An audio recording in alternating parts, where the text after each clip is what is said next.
तो आज के क्लास में हम लोग करेंगे interest on loan and partners remuneration.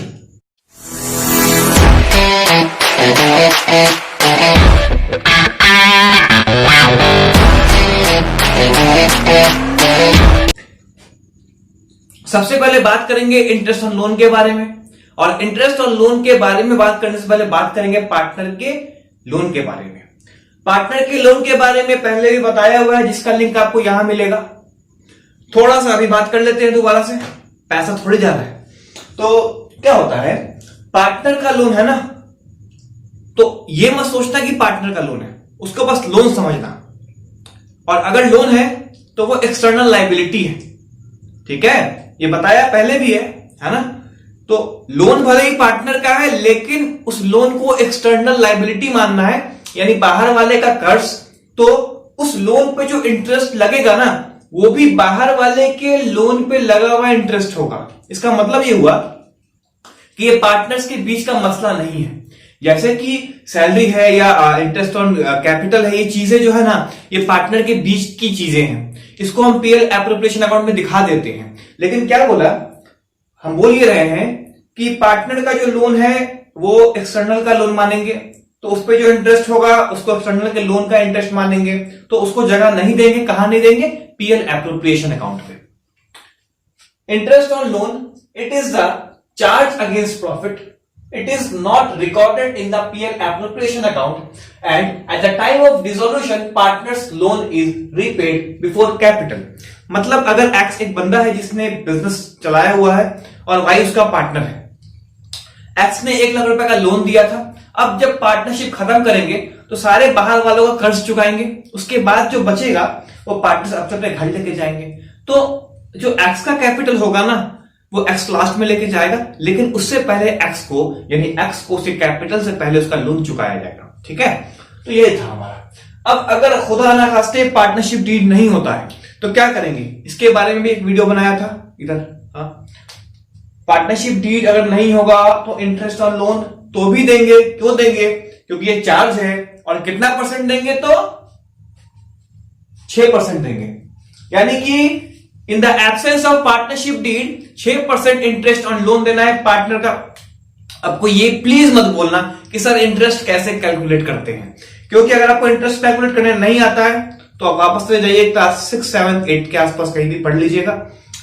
ठीक है, लोन का अमाउंट दिया होगा, उस पर टाइम पीरियड दिया होगा, इंटरेस्ट का रेट दिया होगा, नहीं दिया होगा तो 6% है, कैलकुलेट कर लेना। सब नहीं पता है कैसे करते हैं, बहुत ईजी है यार। अच्छा, उसके बाद एक चीज और है, क्योंकि इसको जगह नहीं देंगे पीएल एप्रोप्रिएशन अकाउंट में, ठीक है, उसी तरह से एक और आइटम है जिसका यहां पे कोई जिक्र नहीं है लेकिन बताना जरूरी है। रेंट, पार्टनर का रेंट होगा ना, उसका भी ट्रीटमेंट वही होगा जो पार्टनर के लोन पे दिए जाने वाले इंटरेस्ट का होगा। यानी कि पार्टनर के रेंट पे भी को भी हम चार्ज कंसिडर करेंगे और पार्टनर के रेंट को भी हम पीएल एप्रोप्रिएशन अकाउंट में नहीं देंगे। अच्छा, तो इसका जर्नल एंट्री क्या होगा, जर्नल एंट्री होगा interest on loan account debit to partners loan account, ठीक है, और दूसरा होगा PL account debit to interest on loan account. क्या हुआ, पहले क्योंकि इंटरेस्ट ऑन लोन है, इंटरेस्ट ऑन लोन है तो एक्सपेंस है, एक्सपेंस डेबिट होता है, और इससे लायबिलिटी बढ़ा तो उसको क्रेडिट किया, तो इंटरेस्ट ऑन लोन को डेबिट कर दिए, interest on loan account debit, और लायबिलिटी बढ़ा तो पार्टनर्स का लोन अकाउंट क्रेडिट हो गया। अच्छा, उसके बाद क्या है, पीएल अकाउंट डेबिट, ठीक है, पीएल अकाउंट डेबिट, क्योंकि जो इंटरेस्ट ऑन लोन है वो प्रॉफिट के अगेंस्ट चार्ज था ना, तो प्रॉफिट को कम करेगा। प्रॉफिट कम होगा तो डेबिट होगा, क्रेडिट होगा, क्रेडिट होगा नहीं ना, डेबिट होगा। ठीक है, सर से भी गलती हो जाती है कभी कभी। तो इंटरेस्ट ऑन लोन जो है उससे भी पीएल अकाउंट हमारा डेबिट हो गया, और इंटरेस्ट ऑन लोन क्या कर दिया, क्रेडिट कर दिया।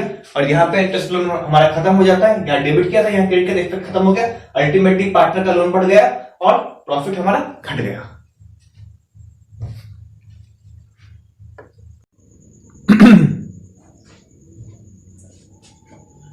अब यहां पे इंटरेस्ट ऑन लोन और रेंट दोनों का ट्रीटमेंट क्लियर हो गया है। आगे बढ़ेंगे तो रेम्यूनरेशन है। अब पार्टनर का जो रेम्यूनरेशन है, इसके बारे में क्या है कि रेम्यूनरेशन में 2 चीजें हैं, कमीशन है और सैलरी। तो सैलरी कभी किसी को परेशान नहीं करेगा। इसके बारे में शॉर्टकट में निपटा देते हैं, खत्म हो जाएगा। पहली बात कि सैलरी है, सैलरी उस पार्टनर को देंगे जो काम कर रहा होगा, आपको ज्यादा परेशान नहीं होना है। क्वेश्चन में दिया होगा कि सैलरी किसको देना है, उसके अलावा क्वेश्चन में अगर नहीं दिया होगा तो सर क्या करेंगे? अगर नहीं दिया होता है, पार्टनरशिप डीड है और उसमें सैलरी के बारे में कुछ नहीं दिया हुआ है तो सैलरी नहीं देंगे, और अगर पार्टनरशिप डीड है ही नहीं तो उस पर भी बताया जा चुका है कि यहां पे सैलरी नहीं देना है। तो अगर क्वेश्चन में सैलरी है देने के लिए लिखा हुआ है कि किसी एक पार्टनर को या दो पार्टनर को या तीन पार्टनर को या सारे पार्टनर को सैलरी देना है, तो हमको बस वही इंस्ट्रक्शन फॉलो करना है, उनको सैलरी दे देना है। अच्छा, तो सैलरी में क्वेश्चन फंसा सकता है क्या बच्चों को? नहीं, सैलरी में आप बिल्कुल भी नहीं फंसेंगे, क्योंकि सैलरी 4 तरीके से दिया होगा। एक दिया होगा मंथली बेसिस पे, एक दिया होगा क्वार्टरली, हाफ ईयरली या एनुअली। मंथली एंड एनुअली दिया होता है normally, but quarterly and half yearly भी कभी कभी मिल जाता है। तो अगर मंथली सैलरी है तो क्या करेंगे? Monthly salary suppose 100 rupees salary है पर मंथ, तो पूरे साल का क्या हो गया? 1200, 100 इंटू 12। अगर 100 रुपीज सैलरी है और हम लोग हाफ ईयरली सैलरी, हमारा सैलरी हाफ ईयरली है तो साल में 2 बार दिया, तो 100 इंटू 2।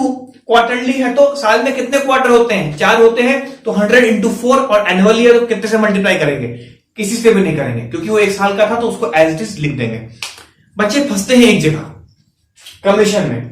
क्लास 11th में एक टॉपिक ने बहुत रुलाया होगा सबको, नहीं पर किसने, मतलब बच्चों को रुलाया तो होगा, सबको रुलाया होगा, कुछ को रुलाया होगा, पर रुलाया होगा। कौन से टॉपिक ने? मैनेजर्स कमीशन ने। तो थोड़ा सा हिसाब वही है, तो एक बार जब वहां उस चीज से उलझ चुके हो, जानते हो कैसे सॉल्व करते हैं, तो वैसे ही यहां भी सॉल्व करेंगे। ठीक है, तो अब हम लोग थोड़ा सा एक कमीशन के बारे में बात कर लेते हैं। सैलरी क्यों छोड़ा? क्योंकि सैलरी में ऐसा कुछ है नहीं किसको अगर लिख के बताया जाए। कमीशन थोड़ा सा है तो उस पर बात कर लेते हैं। कमीशन निकालने के लिए 2 में से कोई एक केस आएगा। एक होगा बिफोर चार्जिंग, मतलब सर्टेन परसेंटेज ऑफ प्रॉफिट, 5%, 10%, कुछ भी दिया होगा क्वेश्चन में, of net profit before charging such commission. दूसरा दिया होगा certain percentage, 5, 8, 10% of net profit after charging such commission. तो इन दोनों में फर्क क्या है? पहले मेरी बात, गुरु जी का एक गुरु मंत्र। क्या है गुरु मंत्र? कि अगर क्वेश्चन में बिफोर चार्जिंग होगा ना, बिफोर चार्जिंग सैलरी वैल्यू, वो कंफ्यूज करेंगे। यहां पे लिखा होगा before charging rent salary, sorry rent नहीं, before charging salary, interest on capital, ये सब ऐसा करके लिखा होगा, तो उसको इग्नोर कर देना, कुछ मतलब नहीं, वो मीनिंगलेस है मीनिंग है उसका, बट आप कंफ्यूज नहीं होना, आप ये मान लेना कि उसका कोई मतलब ही नहीं है। तो सपोज करते हैं कि 500 रुपए का प्रॉफिट था और 10% रेट है कमीशन का, तो सिंपल सॉल्व कर दो, आ जाएगा आंसर।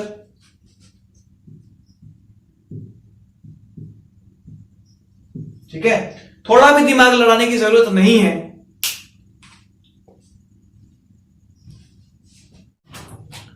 अब आते हैं आफ्टर चार्जिंग कमीशन पे। आफ्टर चार्जिंग कमीशन जहां भी ये आफ्टर वर्ड दिख जाए, दिमाग को कर लेना है चौकन्ना। क्या होता है? लिखा होगा certain percentage, suppose 5%, 10%, 12% of net profit after charging such commission. तो formula is given, formula easy है, नेट प्रॉफिट दिया हुआ है, रेट दिया हुआ है, उसको 100 प्लस रेट करके कोई भी बता देगा, आप निकाल भी लोगे, खुश हो जाओगे। पर बार बार हम यही कहते हैं आपसे कि रट्टाफिकेशन वाली पढ़ाई का कोई रिजल्ट नहीं है, कोई आउटकम नहीं है। कि क्या होता है कि if you will not understand the concept, तो यहां पे आप रटोगे, काम चलाओगे, एग्जाम में नंबर भी काम चला हुआ आएगा। तो हर फॉर्मूले के पीछे का जो लॉजिक है, उसका कॉन्सेप्ट है, अगर वो क्लियर कर लिया ना, तो आप अपना फॉर्मूला खुद बना लोगे। देखिए क्या हो रहा है, क्वेश्चन बोलता है कि नेट प्रॉफिट से कमीशन निकालो, यानी कि suppose 10% of net profit after charging such commission. यानी कि अगर मेरा, सपोज करते हैं कि 1200 का मेरा प्रॉफिट है, अब क्वेश्चन बोल रहा है कि इस प्रॉफिट से पहले कमीशन को माइनस कर दो। ठीक है, कमीशन कुछ भी है, x, suppose x is your commission, तो पहले एक्स को कर दो माइनस, फिर जो अमाउंट है ना उसको कमीशन से मल्टीप्लाई करके, रेट से मल्टीप्लाई करके कमीशन निकाल दो। अब अपने आप में बड़ा कंफ्यूजन वाला मामला हो गया ना, कि हम बोल रहे हैं कि आप जो है प्रॉफिट में से कमीशन घटा दो, जो कि हमको मालूम ही नहीं है कि क्या है, और फिर जो इसका आउटकम है ना उसको कमीशन के रेट से मल्टीप्लाई करके कमीशन निकाल दो।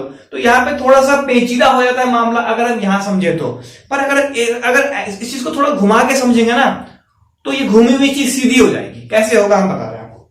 देखिए कोई भी चीज ना मैक्सिमम 100% होता है। मतलब अगर प्रॉफिट जो है तो वो मैक्सिमम कितना हो सकता है, 100% हो सकता है। ठीक है, तो मेरा जो प्रॉफिट है वो हमेशा कितना होगा, 100% ही होगा। If you will convert this 1200 यानी ये 1200 का कितना परसेंट है, 100% है, लिख दिया।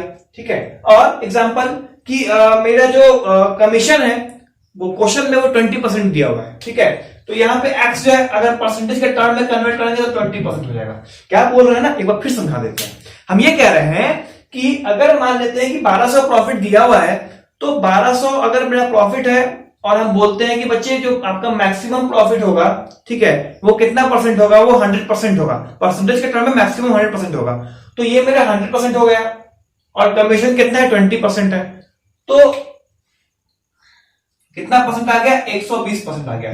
मतलब commission plus profit is equal to 120%। अब ना ये जो 1200 अभी इसको हम प्रॉफिट बोल रहे थे, तो कंफ्यूज मत होइएगा। अब क्वेश्चन पे आते हैं, है ना। ये जो सुना इसको दिमाग में यहां रखो उठा के।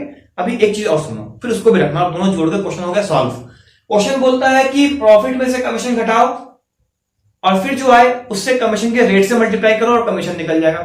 तो क्वेश्चन का बोलने का मतलब यही हुआ ना कि मेरे प्रॉफिट में कमीशन जुड़ा हुआ है, कमीशन जुड़ा हुआ है। इसका मतलब है अगर प्रॉफिट 100% है तो कमीशन का रेट 20% हो गया। सपोज अगर दिया क्वेश्चन में 20%, तो वो जुड़ा हुआ है।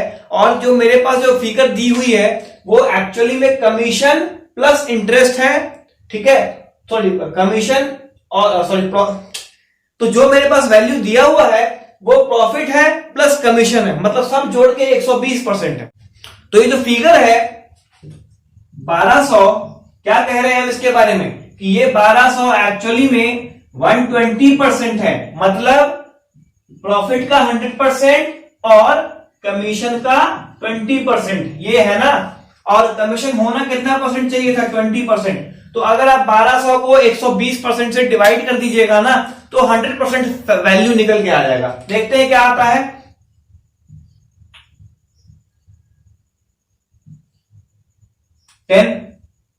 10 into 20 is equal to 200. Now our commission is 200. तो आसान सा कॉन्सेप्ट था, है ना। मतलब क्वेश्चन क्या बोल रहा था कि प्रॉफिट आफ्टर चार्जिंग कमीशन, मतलब प्रॉफिट में से कमीशन घटाओ, जो आए उसको रेट से मल्टीप्लाई करो। तो कंफ्यूजन हो गया था। हम क्या बोल रहे हैं, ऐसा नहीं करो, सोचो कि प्रॉफिट में कमीशन जुड़ा हुआ है तो कमीशन का नंबर क्या है वो नहीं मालूम, कमीशन का परसेंटेज मालूम है। प्रॉफिट का परसेंटेज मैक्सिमम 100 हो सकता है, तो 100 प्लस कमीशन का रेट इज इक्वल टू जो भी होगा वो नीचे लिख देंगे। ठीक है, ऊपर में वो फिगर लिख देंगे, उसको डिवाइड करेंगे, मेरे पास वैल्यू आ गया, फिर रेट से मल्टीप्लाई कर दो, खत्म, इतना ही था।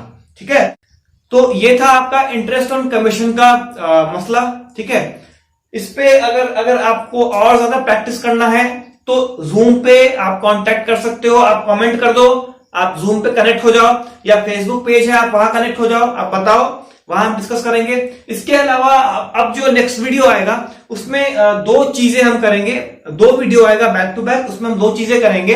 एक वीडियो में हम करेंगे इंटरेस्ट ऑन ड्राइंग और दूसरे में हम करेंगे इंटरेस्ट ऑन कैपिटल। जब ये दो कैलकुलेशन हो जाएगा तो इस चैप्टर का आधा जान तो तभी खत्म हो जाएगा, फिर आगे बढ़ेंगे। तो तब तक के लिए bye, good night, take care. तो आज के क्लास में हम लोग करेंगे इंटरेस्ट ऑन लोन। तो आज के क्लास में हम लोग कमीशन और 40% है, हम क्या करेंगे, अगर इस 1200 को हम 120 से मल्टीप्लाई डिवाइड कर दें, अगर मैं इसको 120 से मल्टीप्लाई क्या है